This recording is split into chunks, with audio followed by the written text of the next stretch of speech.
Bom, é exatamente o meu foco de cobertura durante todos esses meses. Eu nunca, na verdade, falei sobre as questões geopolíticas, porque eu não tenho nem capacidade para fazer essa análise. Feminista. Exatamente, mas a minha questão sempre foi, e acabei sendo muito atacada por conta dessas cobranças sobre o que tinha acontecido lá, o que continua acontecendo, porque os reféns que voltaram para Israel, que contaram algumas das experiências terríveis que tiveram lá envolvendo violência sexual, falam que as pessoas que estão lá ainda continuam sofrendo. Agora, é importante você pontuar os crimes que foram cometidos de um lado, mas os crimes que estão sendo cometidos do outro pelo Netanyahu.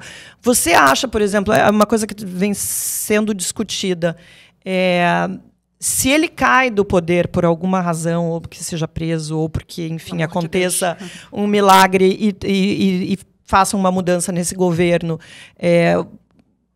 que caminhos teria essa guerra iria por que caminho? Na realidade, ele não quer que a guerra acabe porque ele vai cair. Sim. Esse é todo o cálculo político, entendeu? Você não tem nenhuma sofisticação intelectual, não tem nenhuma estratégia. Eu, desde o começo, comecei a interagir com a mídia, né, logo depois do 7 de outubro. Não tem como você aniquilar o Hamas, não tinha como você libertar os reféns, não tinha como você fazer um ataque a Gaza sem que você necessariamente atingisse civis. Inclusive, isso faz parte da estratégia do Hamas, inclusive dos proxies iranianos. Quanto mais civis atingidos, mais mártires, né? Tanto que a elite do Hamas está lá dentro dos túneis, ou está nos hotéis chiques em Doha ou Istambul.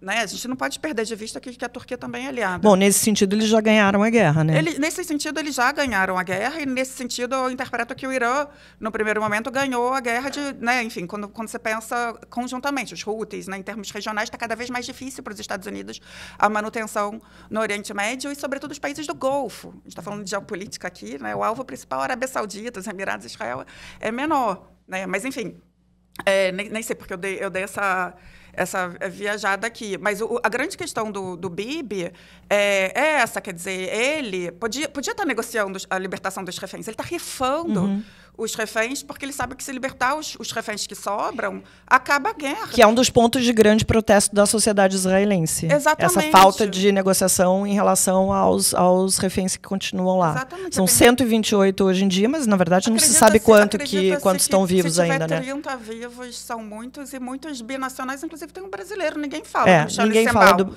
É o niteroiense. Inclusive.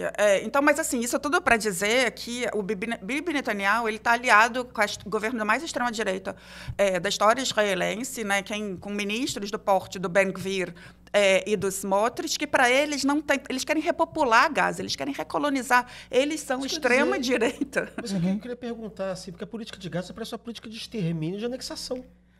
Então, é muito complicado isso, né? Quando você olha, teoricamente, para os israelenses e o acompanhamento dos israelenses... Se isso fosse, sei lá, 60 anos atrás, você olha, você diminui bastante a fronteira de Gaza com Israel, porque você consegue cortar, digamos, mais embaixo ali.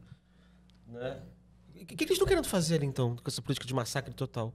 Teoricamente, para as forças de defesa de Israel que acordaram depois do dia 7 de outubro, o objetivo como fala, tirar o Hamas, mas da onde, por exemplo, eles saíram do norte de Gaza, o Hamas no dia seguinte já estava jogando foguete dentro de Israel. É muito complicado você ter essa vitória militar per se, e não tem como você fazer esse tipo de avanço sem atacar, atingir os civis. Porque parece que os civis estão tendo que recuar na direção do Egito. Essa é a grande questão agora de Rafah, né, Rafa?